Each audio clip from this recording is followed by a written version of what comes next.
सबसे पहले जो हमने लास्ट टाइम अपनी डिस्कशन की थी दैट वाज अबाउट सेल कि सेल क्या चीज़ है और सेल को हम किस तरह से डिस्क्राइब करेंगे। तो that was an introduction about cell cytogenetics. तो आज हम थोड़ा सा प्लांट सेल के बारे में पढ़ेंगे और फर्दर जो है उसके कंपोनेंट। तो पहला कंपोनेंट प्लांट सेल का external most component that is cell wall. तो सेल वॉल के बारे में हम पढ़ेंगे कि सेल वॉल क्या होता है। तो लेट्स स्टार्ट विद सेल।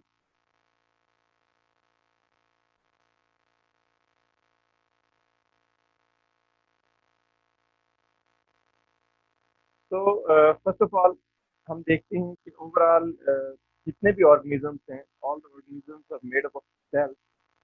तो that's why cell is called as basic unit of life. तो सेल डिफरेंट टाइप्स के होते हैं, जिस तरह से ऑर्गेनिज्म डिफरेंट टाइप्स के हैं उनके सेल भी डिफरेंट उसके पार्ट्स में वेरिएशन होती है और उनमें डिफरेंसेस होते हैं।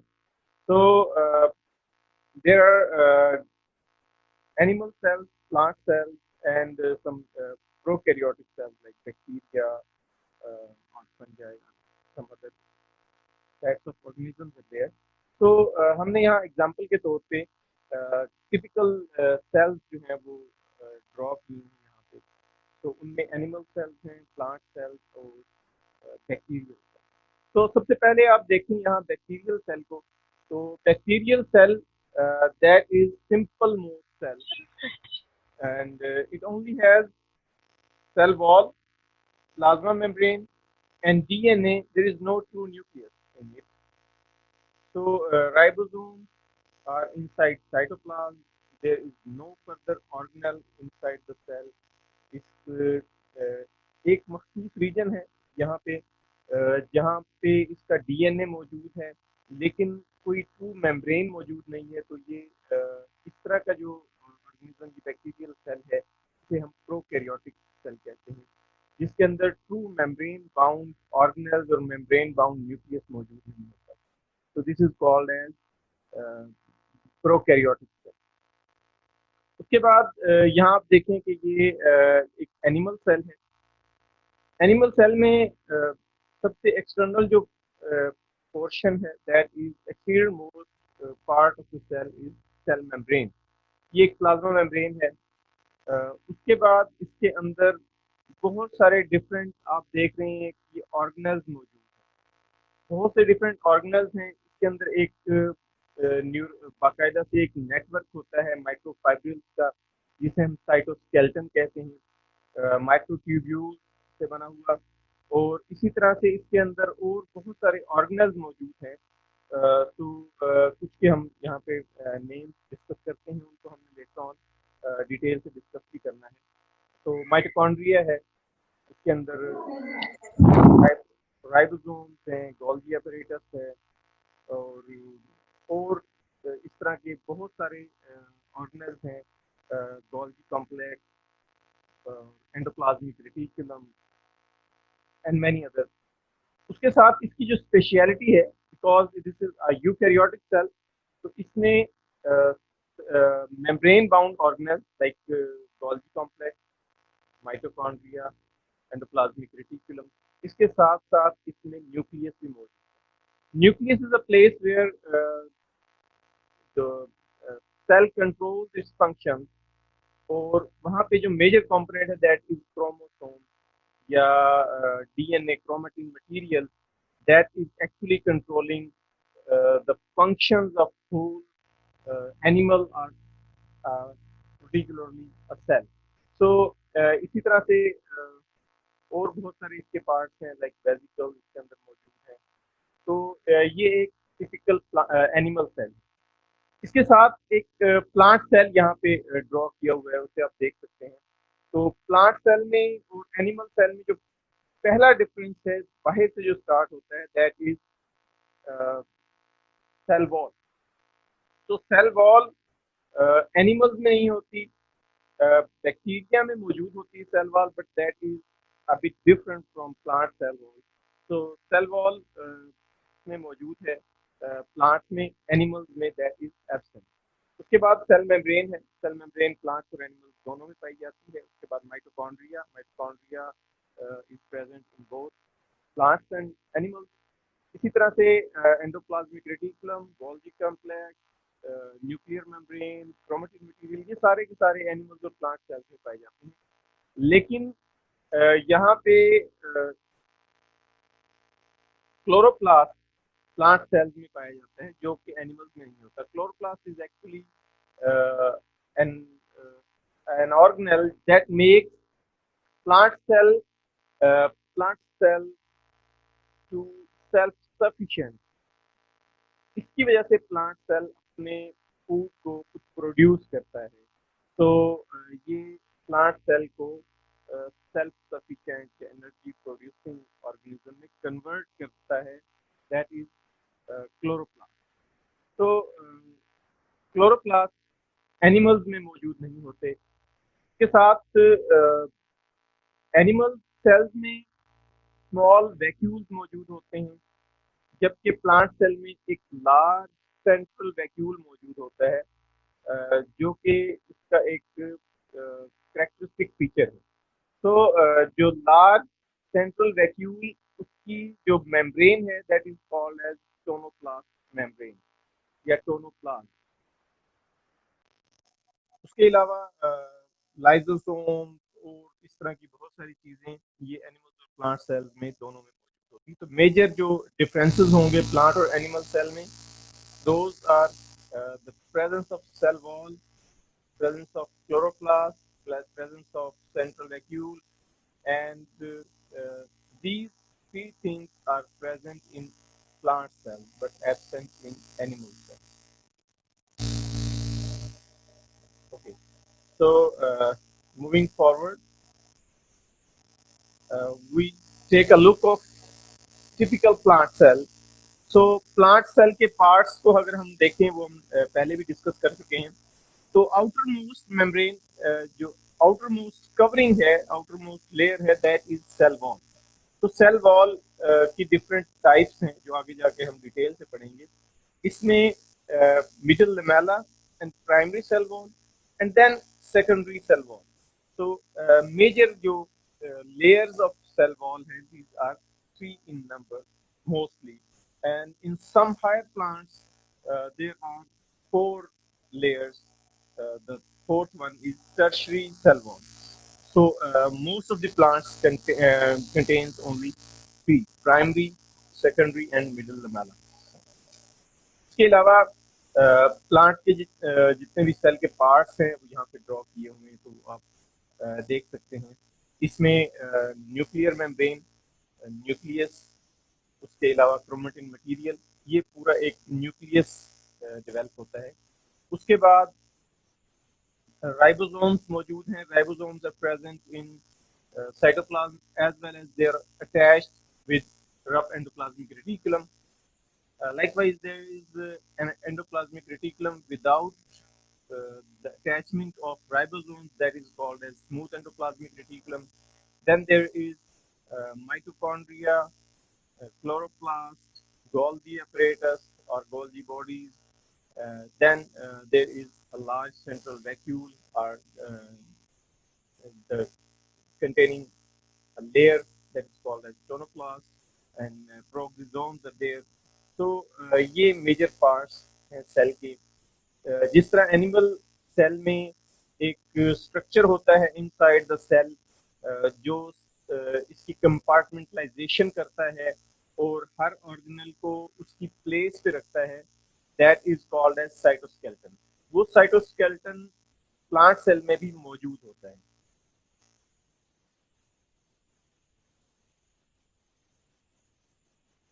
Okay, so we talk about cell wall.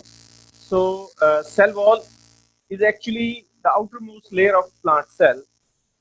So it provides strength and rigidity to the cell, uh, and most of the plants, they have uh, different layers of cell wall, जिसके अंदर middle lamella, primary cell wall and secondary cell wall मौजूद होती हैं।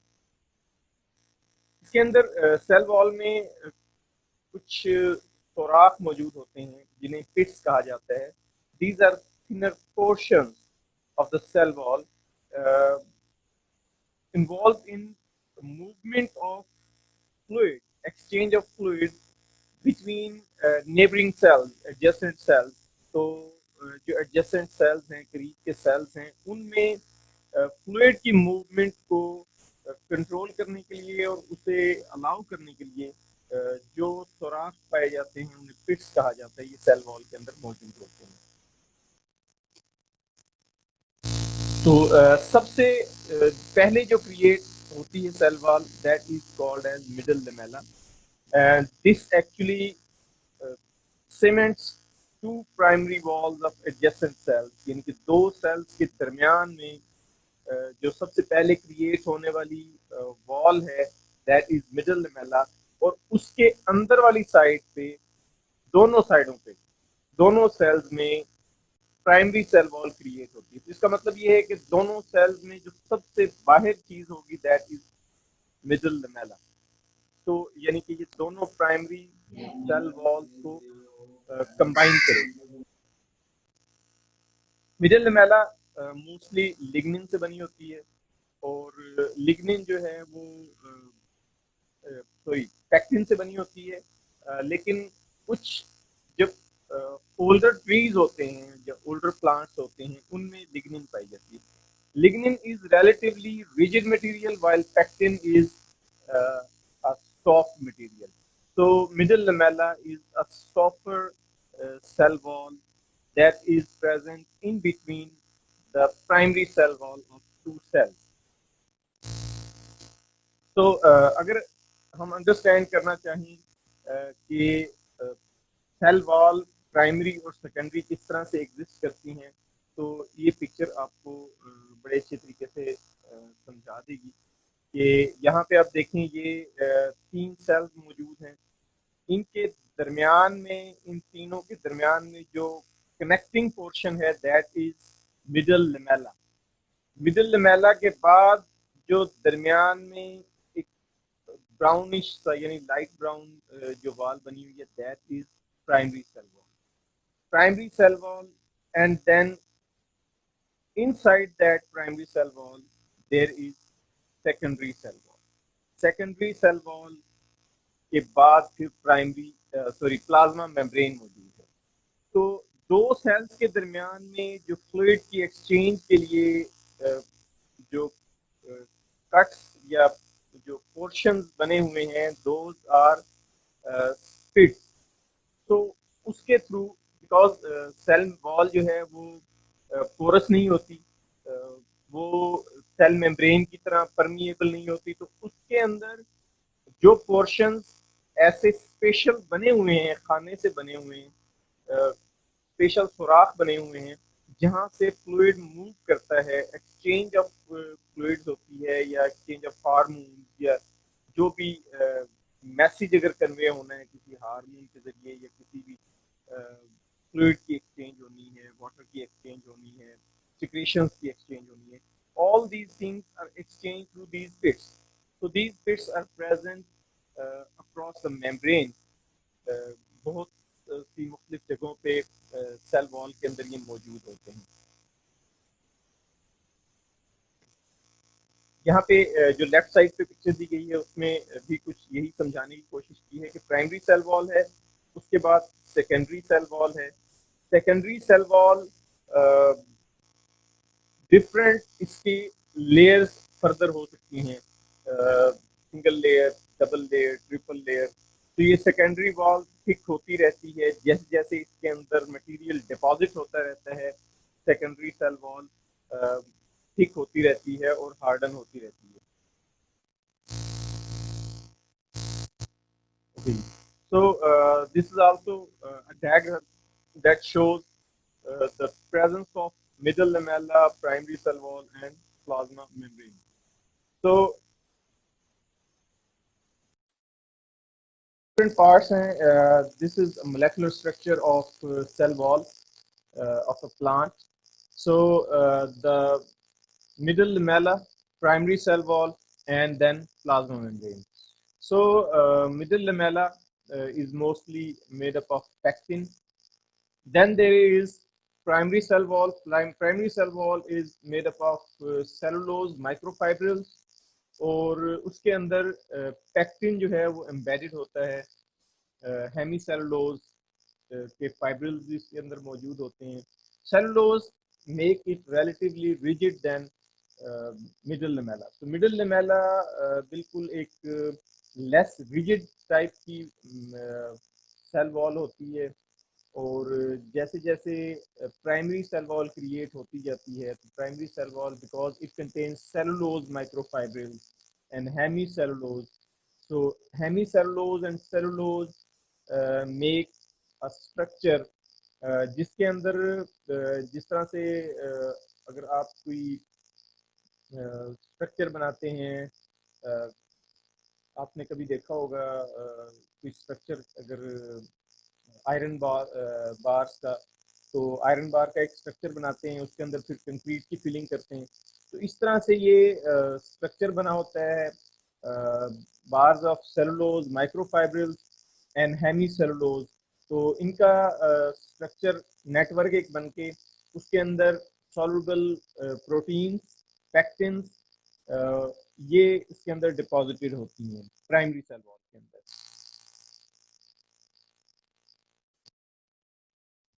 सो primary cell wall ये relatively thin होती है, flexible होती है, एक्सटेंसिबल लेयर है, और ये जैसे जैसे सेल बढ़ता जाता है ये फ्लेक्सिबिलिटी और एक्सटेंड करती जाती है. ग्रोइंग सेल के अंदर ये प्राइमरी सेल वॉल मौजूद होती है. जब सेल कंप्लीट ग्रो कर चुका होता है, देन एक thicker layer of cell wall create होती है, that is called as secondary cell wall. Secondary cell wall ये प्राइमरी सेल वॉल के बाद क्रिएट होती है inside the primary cell wall. तो सबसे पहले दो सेल्स के दरमियान जो होगी वो मिडल लमेला होगी. उसके बाद इनसाइड जो क्रिएट होगी that will be primary cell wall, and inside that primary cell wall there will be creation of secondary cell wall. तो जैसे जैसे सेल स्पेशलाइज्ड होते जाते हैं, उनकी सेल वॉल भी स्पेशलाइज होती जाती है. बाज सेल्स ऐसे हैं जिनकी throughout the life secondary cell wall create नहीं होती. बाज सेल्स ऐसे हैं जिनकी प्राइमरी सेल वॉल भी क्रिएट नहीं होती. लाइक जो एपिकल मेरिस्टम में जो सेल्स होते हैं उनमें प्राइमरी सेल वॉल मेच्योर नहीं होती, सेकेंडरी सेल वॉल क्रिएट होती नहीं है, बिकॉज वो सेल डिवीजन के प्रोसेस में ही कंटिन्यूसली चलते रहते हैं. जबकि ऐसे सेल्स जो स्पेशलाइज्ड हो जाते हैं उनमें सेकेंडरी सेल वॉल क्रिएट होती है, लाइक जाइलम सेल्स हैं, because xylem cells are well prepared cells and they are finished product. So उसके अंदर सेल वॉल जो है वो कंप्लीट होती है, तो उसके अंदर सेकेंडरी सेल वॉल भी बनती है. टर्शरी सेल वॉल ये बहुत कम सेल्स में पाई जाती है, लेकिन ये सेकेंडरी सेल वॉल के भी इनसाइड या इनर साइड पे पाई जाने वाली सेल वॉल है. सो ये दोबारा से एक स्ट्रक्चर दिखाया गया है कि सेल वॉल किस तरह से डिपोजिशन होती है. तो ये नेटवर्क है सेलुलोज हेमी सेलुलोज का, और उसके अंदर लिग्निन मौजूद हैं. Lignin is relatively rigid. So जो रिजिड को सेल वॉल को बनाने के लिए लिग्निन की डिपोजिशन होती है, तो सेकेंडरी सेल वॉल में लिग्निन मौजूद होता है. जबकि प्राइमरी सेल वॉल में सेलुलोज और हेमी सेलुलोज के साथ पेक्टिन मौजूद होता है. Pectin is relatively softer. So primary cell wall soft होती है, रिलेटिवली फ्लेक्सिबल होती है, एक्सटेंसिबल होती है, जबकि secondary cell wall is rigid और उसके अंदर एक्सटेंसिबिलिटी मौजूद नहीं होती.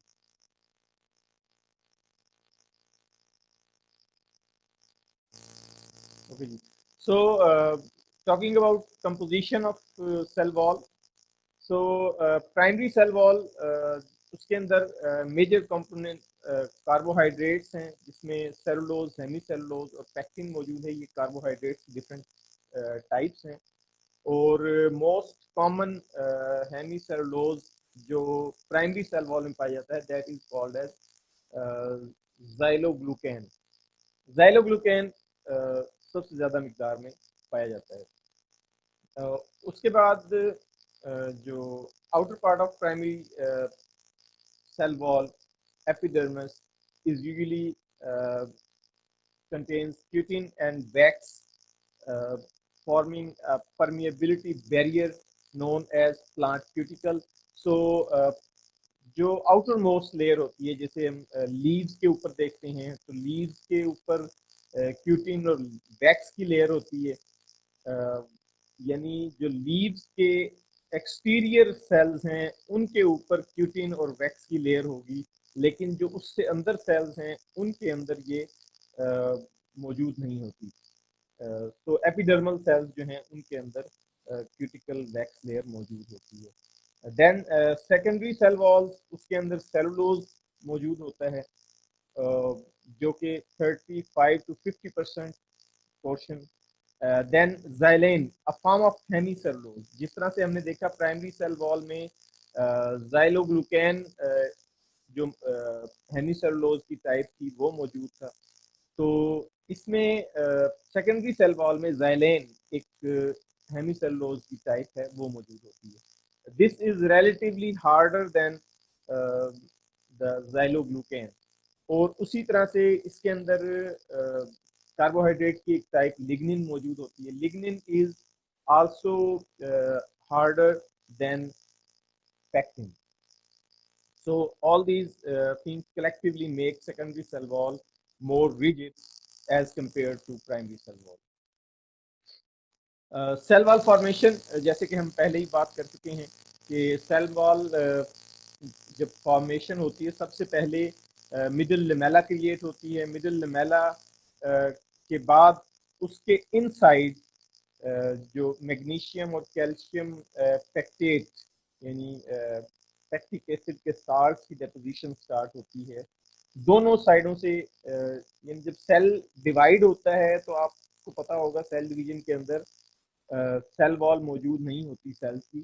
तो जब सेल डिवाइड होता है तो दरमियान में एक लेयर बनती है। वो जो लेयर सबसे पहले बनती है दैट इज मिडल लेमेला। वो मिडल लेमेला जो बनती है, उसके बाद डेपोजिशन ऑफ पेक्टेट होती है दोनों साइडों से। दोनों सेल्स अपनी अपनी साइडों पे पेक्टेट वो करते जाते हैं एक्यूमुलेशन। उसके बाद जो प्राइमरी सेल वॉल क्रिएट होना शुरू होती है, जिसमें सेलुलोज माइक्रोफाइब्रिल्स अलाइन करना शुरू होते हैं और उसके प्रॉपर एंगल्स बनते हैं। एंड देन उसके अंदर पैक्टिन की डिपोजिशन होती है। इसी तरह से फिर then secondary cell wall create होना शुरू होती है। सो जब सेकेंडरी सेल वॉल बन जाती है तो वो सेल्स सिर्फ उन सेल्स में बनती है जो बाकायदा से जिनमें डिवीजन ऑफ लेबर हो चुकी होती है, जो कंप्लीट ऑर्गेनोजेनेसिस के प्रोसेस से गुजर चुके होते हैं। जो ग्रोइंग सेल्स होते हैं उनमें सेकेंडरी सेल वॉल क्रिएट नहीं होती। So talking about functions of cell wall, major function of cell wall is to act as a pressure vessel, because जब सेल के अंदर ऑस्मोटिक पोटेंशियल क्रिएट होता है तो वो सेल को प्रॉपर एक शेप में रखने के लिए और उसको प्रॉपर एक्सपेंशन में, यानी कि ओवर एक्सपेंशन उसकी ना हो, उससे रोकने के लिए सेल वॉल अपना प्रेशर एक्सर्ट करती है और सेल जो है वो ब्रस्ट नहीं करता। अदरवाइज जैसे ऑस्मोसिस होती रहती है तो सेल जो है वो ब्रस्ट करने का खदशा होता है। इसी तरह से एक प्रॉपर स्ट्रक्चर प्रोवाइड करता है, उसे प्रोटेक्ट करता है। और एक communication, like we talked about pits present in cell wall. So वो पिट्स जो हैं वो कम्युनिकेशन का जरिया भी हैं। सेल वॉल में जो पिट्स मौजूद होते हैं वो कम्युनिकेशन करने में हेल्प करते हैं। सेल्स अपनी जो फ्लूइड्स हैं वो एक्सचेंज करते हैं। Cell fluids are also called as signals. So signaling molecules pass through cell wall. So this is also a very common function. So this was a bit about cell wall. So in next class we will talk about cell membrane, inshallah. So अगर आप लोगों को कोई question है तो आप quickly